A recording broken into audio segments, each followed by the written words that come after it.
Hello my dear friends, welcome to the infinity academy.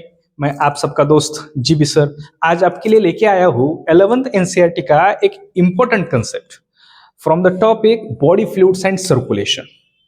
तो कौन सा होगा वो टॉपिक, गेस कर सकते हैं बच्चों?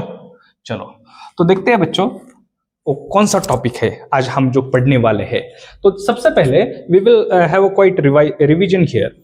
तो देखो, बॉडी फ्लूइड्स एंड सर्कुलेशन जो कि नीट पॉइंट ऑफ व्यू से बहुत ही इंपॉर्टेंट टॉपिक है, और इस टॉपिक में से अब तक का जो एनालिसिस आया है there are minimum 2 questions, fix 2 question तो होंगे ही इस टॉपिक से।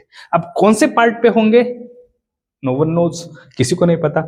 That means each and every part और the each and every word from the NCERT is very much important to score more.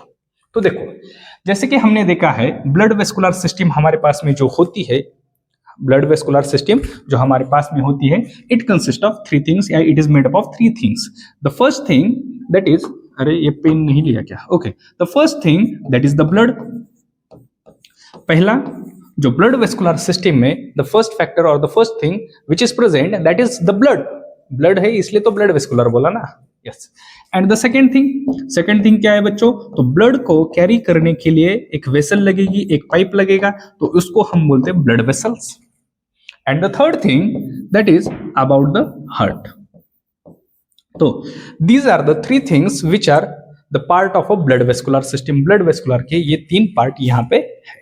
तो इसमें से हमने पहले वीडियो में देखा था about the blood। जिसने ये वीडियो नहीं देखा वो उस वीडियो का लिंक यहाँ डिस्क्रिप्शन बॉक्स में दिया है, you can go and watch through it. तो आपको ब्लड जो है, ब्लड एंड इट्स कंपोजिशन जो कुछ भी है वो सभी आपको यहाँ पे क्लियरली समझेगा। तो आज के इस वीडियो में हम स्टडी करने वाले हैं ब्लड वेसल्स की। किसकी स्टडी करने वाले बच्चों? तो ब्लड वेसल की स्टडी करने वाले। सो बी रेडी हो जाओ। और हार्ट का नेक्स्ट वीडियो में देखेंगे। चलो तो अब देखो ब्लड वेसल्स। तो सिंपली है बच्चों, हमारे बॉडी में जो टाइप ऑफ सर्कुलेशन है वो कौन सा है? That is the close type of circulation. कौन सा टाइप का सर्कुलेशन है बच्चों? तो क्लोज टाइप का सर्कुलेशन। अभी क्लोज टाइप ऑफ सर्कुलेशन मतलब क्या होता है? तो close type of circulation, it is a type of circulation in which the blood flows through the intact blood vessels. तो ब्लड जो फ्लो होता है वो नदी के पानी के जैसा फ्लो होता है क्या? नहीं होता। तो कैसे फ्लो होता है? The blood is going to flow through the pipe. एक पाइप सिस्टम बनाई है। क्या बनाई है? एक पाइप सिस्टम बनाई है। जैसे म्युनिसिपल कॉर्पोरेशन का हमारा नल का सिस्टम होता है, हर घर में पानी जाता है तो किस तरह से जाता है? तो छोटे छोटे पाइप होते हैं, उसकी मदद से जाता है। Just like that you consider your body as a municipal corporation का नल सिस्टम, जिसमें हर घर को पानी सप्लाई किया जाता है। उसी तरह से हमारे बॉडी में हर सेल्स को जो भी न्यूट्रिएंट्स होते हैं वो सप्लाई किए जाते हैं। तो इसको सप्लाई करने के लिए डायरेक्टली ब्लड ऐसे छोड़ दिया जाता है क्या? नहीं छोड़ दिया जाता। तो वहां पे क्या होते हैं? छोटे छोटे पाइप्स होते हैं। तो उस पाइप्स को हम बोलते हैं ब्लड वेसल्स। क्या बोलते हैं बच्चों इसको? हम बोलते हैं ब्लड वेसल्स। तो ब्लड वेसल्स एक्चुअल में कितने टाइप की होती है? तो यहाँ पे जो ब्लड वेसल्स होती है, इसको थोड़ा सा रफ कर दूं क्या? ओके चलो, it is all the ink. चलो तो देखो यहां पे जो ब्लड वेसल्स होती है 3 टाइप की। The first one that is the arteries. तो कौन से होते हैं बच्चों? पहला आर्टरीज होती है, दूसरा वेन्स होती है, दूसरा पार्ट जो होता है उसको हम वेन्स बोलते हैं, और तीसरा पार्ट जो लिया जाता है that is the capillaries.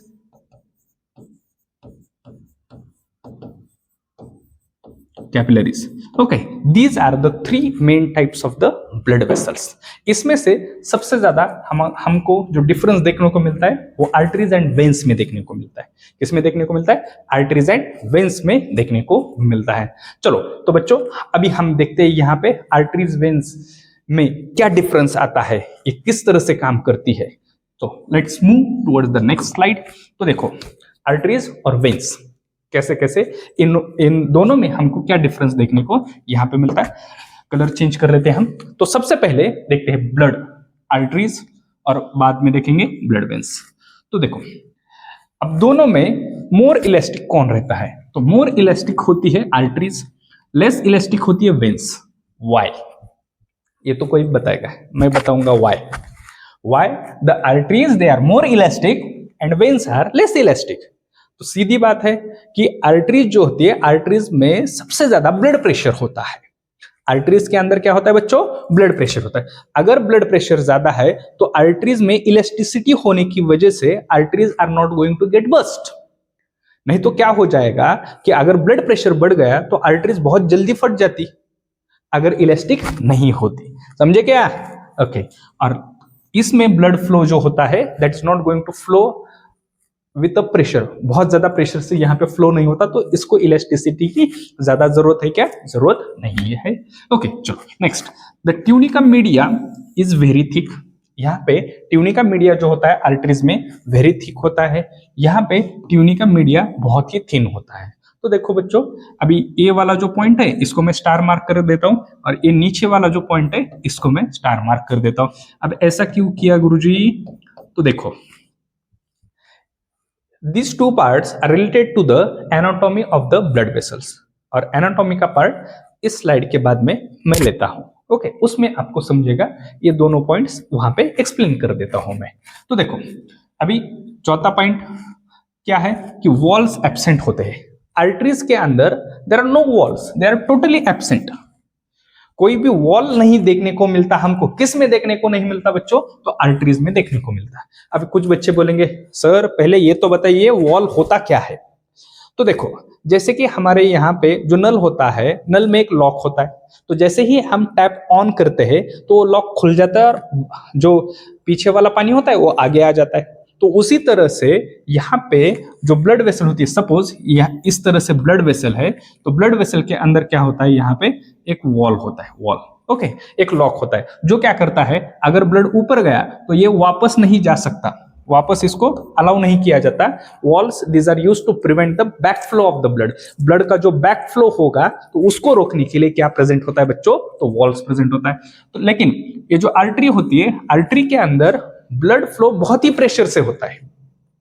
Blood flow जो होता है वो बहुत ही प्रेशर से होता है, and due to that pressure valves are absent in it. इसके अंदर वॉल्स क्यों नहीं दिए? बिकॉज इसको फ्लो होना है प्रेशर के साथ में, क्योंकि हार्ट पूरा कॉन्ट्रैक्शन रिलैक्सेशन करके पूरा क्या करता है, जोर जोर से ब्लड को ऐसे बाहर ढकेल देता है। ओके, तो इसकी वजह से यहाँ पे वॉल्स नहीं दिए जाते। लेकिन अगर हम देखेंगे किस में, तो वेन्स में, तो वेन्स के अंदर हमको देखने को मिलता है कि वहां पे सेमीलोनार वॉल्स प्रेजेंट होते हैं। कौन से वॉल प्रेजेंट होते हैं बच्चों? सेमीलोनार वॉल्स यहाँ पे प्रेजेंट होते हैं। Are you getting my point? Okay, चलो होशियार बच्चे हैं सभी। उसके बाद में अगर हम देखेंगे, ये जो आर्टरीज होती है, arteries they lie deeper in the body. हमारे बॉडी के अंदर आर्टरीज कहां पे होती है? ये जो ऊपर वाली देखने को मिलती है, देख रही है क्या? ओके, तो ये जो ऊपर वाली जो ब्लड वेसल्स होती है इसको आर्टरीज बोलते क्या? नहीं नहीं नहीं, दीज आर द वेन्स। ये जो ऊपर वाले लेयर में होते हैं, जो सुपरफिशियली प्रेजेंट होते हैं ना बच्चों, तो उसको बोलते हैं हम वेन्स बोलते हैं। तो आर्टरीज कहां पे है? तो arteries these are deeply situated, deeply है, डीप इन द बॉडी, ऊपर की तरफ नहीं है। नहीं तो ऊपर से अगर कोई भी ऐसा कट कर देता मर जाता ना। तो इसकी वजह से ऊपर से दिया है क्या? ऊपर से नहीं दिया है। कहां से दिया है? इधर अंदर डीपली दिया है। समझ में आया? क्योंकि आर्टरीज के अंदर ब्लड जो फ्लो होता है विथ प्रेशर फ्लो होता है। ड्यू टू दैट अगर उसको कट भी हो गया तो बहुत जल्दी ब्लड लॉस होने का चांसेस होता है। अगर ऊपर से यहां से कट हो गया तो बहुत जल्दी ब्लड लॉस होने का चांसेस है क्या? थोड़ा सा कम है। ब्लड लॉस तो होगा लेकिन कम होगा। लेकिन अंदर से हो गया, आर्टरीज को कट हुआ, तो बहुत जल्दी ब्लड लॉस हो सकता है and it may be fatal, deadly हो सकता है। Okay, next. अभी देखो, आर्टरीज में हम देखते हैं ऑल एक्सेप्ट, स्टार मार्क किया, accept pulmonary artery carry the oxygenated blood. अभी क्या होता है बच्चों, स्कूलिंग में जनरली एक्सेप्शन थोड़ा सा लेट में बताया जाता है। जनरली क्या किया जाता है, आर्टरीज क्या होते हैं? Arteries are going to carry the oxygenated blood. जितनी भी आर्टरीज होती है ना बच्चों हमारे बॉडी के अंदर, उन सभी में कौन सा ब्लड होता है? ऑक्सीजनेटेड ब्लड होता है। लेकिन यहाँ पे एक एक्सेप्शन होता है। कौन सा एक्सेप्शन होता है इसका? तो एक्सेप्शन होता है कोरोनरी आर्टरी। कौन सा एक्सेप्शन है ये बच्चों? यहाँ पे coronary artery is the exception, because coronary artery it is going to connect the, इसको कनेक्ट करती है हार्ट और लंग्स को कनेक्ट करती है। और ये कोरोनरी आर्टरी क्या करेगी? डीऑक्सीजनेटेड ब्लड कैरी करेगी। ऑक्सीजनेटेड कैरी करती है क्या? नहीं करती। मतलब आर्टरी होकर भी ये डीऑक्सीजनेटेड ब्लड कैरी करेगी क्या? यस, ये डीऑक्सीजनेटेड ब्लड कैरी करेगी। समझ में आया बच्चों? ओके चलो, तो यहाँ पे देखते हैं हम ऑल एक्सेप्ट पल्मोनरी वेन, यहाँ पे भी अलग है। जनरली हम क्या बोलते हैं, veins they are going to carry the deoxygenated blood. जो भी हमारे बॉडी का डीऑक्सीजनेटेड ब्लड होता है उन सभी को कैरी करने का काम किसका होता है? तो वेन्स का होता है। किसका होता है? वेन्स का।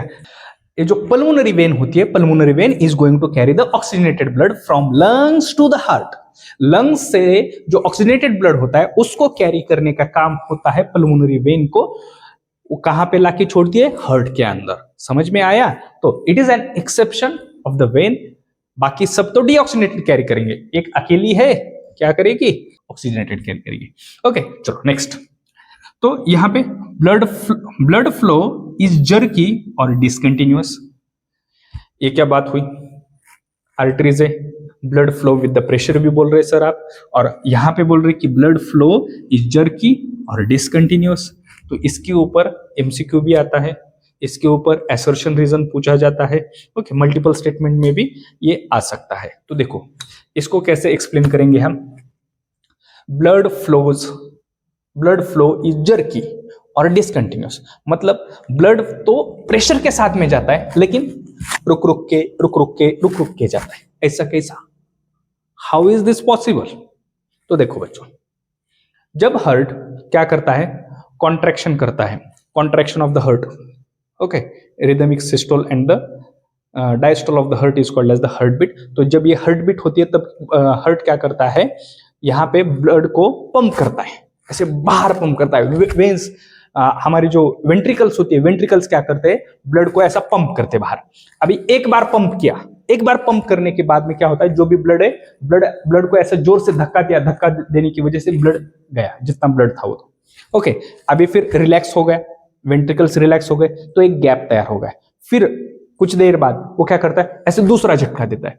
तो इसकी वजह से फिर और रुक गया, पीछे आ गया, रिलैक्स हो गया, अभी थोड़ा सा रुका, फिर और एक झटका दिया।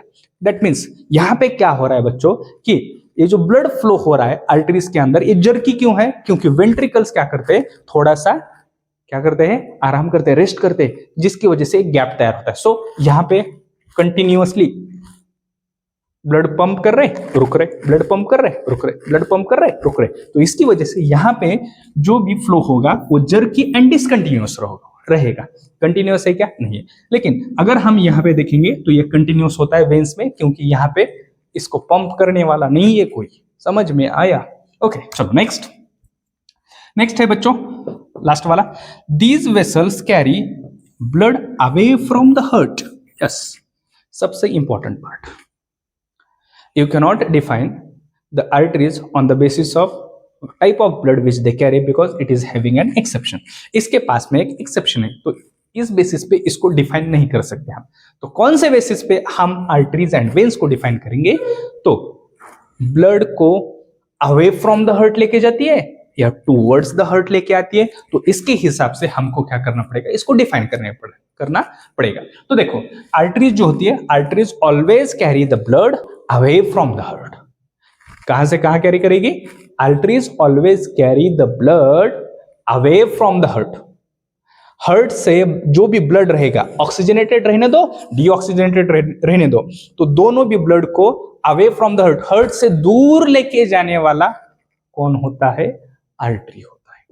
ओके, और हार्ट के क्लोज लाने वाला, टूवर्ड्स द हार्ट, कैसा भी ब्लड हो, हार्ट की तरफ लेके आने वाला कौन होता है? तो वेन्स होते हैं। हार्ट की तरफ लेके आने वाला कौन है बच्चों? यहाँ पे वेन्स होता है। तो this is the main defining factor, इन दोनों के बीच में ये डिफाइनिंग फैक्टर है। रुको, अभी हमारा खत्म हुआ क्या? नहीं हुआ, क्योंकि हमने यहाँ पे स्टार मार्क करके रखा है 1 पॉइंट, 2 पॉइंट, 1 पॉइंट, 2 पॉइंट। तो चलो let's move towards the next point. I hope इतना तो आपको अच्छे से समझ में आया होगा। बहुत ही सिंपल पॉइंट है यहाँ पे। ओके चलो नेक्स्ट हम देखते हैं आर्टरीज एंड वेन्स में हमारा जो 2 पॉइंट थे स्टार मार्क करके रखे थे हमने। तो देखो अभी इसका एनाटॉमी अगर हम स्टडी करेंगे, तो देखो बच्चों, इसका कलर चेंज कर लो क्या मैं? ओके, तो देखो एनाटॉमी में यहां पे अगर हम इसका कट सेक्शन लेंगे, ये जो पाइप है हमारे पास में आर्टरीज एंड वेन्स की जो पाइप है, इसका क्या करेंगे हम, कट सेक्शन लेंगे, इसको कट करेंगे। Suppose this is the pipe, इसको ऐसे कट किया और ऐसे दिखाया मैंने आपको, तो कैसा दिखेगा ये? तो देखो सबसे पहले आउटर लेयर, ओके, इसका एक आउटर लेयर लिया, तो इसका भी एक आउटर लेयर लेंगे। ओके, तो these are the two outer layer, ये दोनों पाइप है। ओके, तो ये पाइप है, थोड़ा सा कलर चेंज कर दूं क्या? ओके, करेंगे ना। तो अभी ये जो आउटर पाइप होता है, इस आउटर पाइप को, आउटर लेयर जो होता है, आउटर लेयर को, दोनों का जो आउटर लेयर होता है, इसको हम बोलते हैं ट्यूनिका, ट्यूनिका एक्सटर्ना। क्या बोलते हैं बच्चों? Tunica externa. ट्यूनिका मतलब कवरिंग होती है। ट्यूनिका कौन होती है? कवरिंग होती है, कवरिंग। इसके ऊपर की जो कवरिंग है, ये ब्लड वेसल है, ये दोनों भी ब्लड, इन दोनों के ऊपर जो कवरिंग होती है, इनको बोला जाता है ट्यूनिका। अभी ये कौन सी कवरिंग है? सबसे अंदर वाली है, सबसे बाहर वाली? तो सबसे बाहर वाली है, तो इसको बोला गया ट्यूनिका एक्सटर्ना। अब ये किससे बनी होती है? तो बच्चों it is made up of the collagen fibres. किससे बनती है? कोलेजन फाइबर्स से बनती है, कोलेजन फाइबर्स। तो किससे बनती है? कोलेजन फाइबर से बनते हैं। चलो अभी हम देखते हैं नेक्स्ट लेयर, थोड़ा सा ग्रीन कलर लेंगे। अब tunica media, internal layer, internal है, मिडल लेयर, मिडल लेयर। अभी इन दोनों के बीच में, अभी ये जो ट्यूनिका एक्सटर्ना है, इसके बीच में जो लेयर होता है, उसको हम बोलते हैं ट्यूनिका मीडिया। तो अब ट्यूनिका मीडिया देखो, ये इस तरह से ट्यूनिका मीडिया है यहाँ पे। ओके, ये कौन है? Tunica media. इधर देखेंगे, ये कौन है? Tunica media. Okay, tunica media का लेयर है। ओके, कौन है ये बच्चों? ट्यूनिका मीडिया, ट्यूनिका मीडिया, क्योंकि ये क्या है? मिडल लेयर है। क्या है बच्चों? मिडल लेयर है। And it is made up of smooth muscles. किससे बनता है ये? स्मूथ मसल से बनता है लेयर। ओके, किससे बनता है बच्चों? तो स्मूथ मसल से ये लेयर बनता है। अभी देखो, अभी इसके अंदर का जो सबसे अंदर वाला लेयर है, तो ये होता है यहाँ पे छोटा सा, और यहाँ पे होता है, ये होता है बड़ा सा। ओके, अब दोनों में डिफरेंस आपको नजर आया होगा। यहाँ पे अगर हम देखेंगे तो ये जो ट्यूनिका मीडिया होता है, ट्यूनिका मीडिया का यहाँ पे अगर लेयर देखेंगे, तो ट्यूनिका मीडिया कैसा है? यहाँ पे लार्ज है। और इधर देखेंगे ट्यूनिका मीडिया का जो लेयर है, वो कैसा है? बहुत ही छोटा है। ओके, क्या है? छोटा है क्या नहीं? हाँ, तो देखो अब पीछे वाली स्लाइड में आता हूं, तो tunica media is very thick, very thick. इधर है क्या थिक? यहाँ पे हमको थिकनेस देखने को मिल रही है। ये क्या है बच्चों? ये थिकनेस है ट्यूनिका मीडिया की। और यहाँ पे ट्यूनिका मीडिया इज थिन, तो इसकी थिकनेस और इसकी थिकनेस किसमें ज्यादा है? तो आर्टरीज जो होती है, आर्टरीज में ट्यूनिका मीडिया की थिकनेस ज्यादा होती है, वेन्स के अंदर ट्यूनिका मीडिया की थिकनेस कम होती है। अभी बोलेंगे ऐसा भेदभाव क्यों किया? Why this discrimination? Again the reason is, इसके अंदर फ्लो होने वाला ब्लड विथ प्रेशर फ्लो होता है बच्चों, और इसके अंदर जो ब्लड फ्लो होगा, इसमें ज्यादा प्रेशर नहीं होता। तो इसको प्रोटेक्शन करने के लिए जो लेयर बनाई जाती है, वो ज्यादा थिक बनाई जाती है, क्योंकि इसके अंदर बहुत प्रेशर होता है। समझ में आया? तो देखो, it is all about the tunica media. तो ये क्या है? यहाँ पे ट्यूनिका मीडिया का लेयर होता है। समझ में आया? नाउ नेक्स्ट है बच्चों, तो सबसे इंटरनल लेयर, इसको देखो। अभी ये जो दिख रहा है हमको, ये सबसे इंटरनल लेयर। ओके, इसके अंदर भी बनाता हूं, इसके अंदर भी बनाता हूं। ओके, ये थोड़ा सा बड़ा होता है यहाँ का। तो अभी ये जो सबसे अंदर वाला जो लेयर है, ये बनता है single layer of epithelial tissue, that is called as the, कौन सा? एंडोथेलियम। कौन रहता है ये बच्चों? एंडोथेलियम से बनता है। किससे बनता है? Endothelium. It is called as the endothelium. Okay, तो ये जो लेयर है, इसको हम बोलते हैं ट्यूनिका इंटरना। क्या बोलते हैं इसको? ट्यूनिका इंटरना, सबसे इंटरना। अरे क्या हुआ? हाँ, सबसे इंटरनल। अरे यन आ जाना। हाँ, तो it is made up of the endothelium. इसके अंदर एक सिंगल लाइनिंग होती है, जिसको हम क्या बोलते हैं?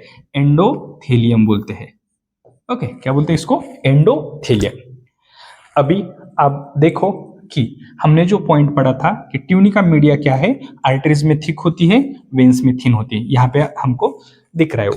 अभी दूसरा जो पॉइंट हमने बताया था, जो लिया था, that was about the lumen. किसके बारे में लिया था हमने?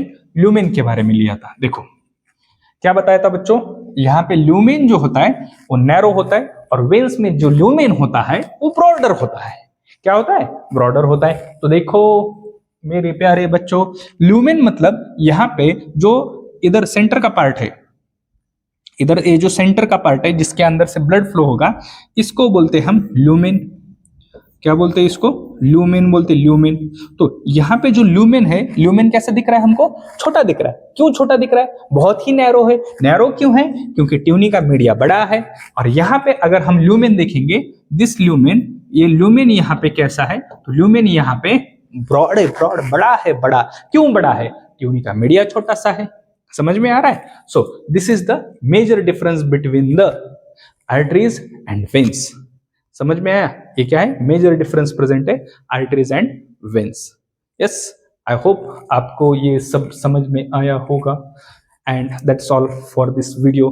अभी इस वीडियो को अच्छे से लाइक कीजिए, शेयर कीजिए, सब्सक्राइब कीजिए।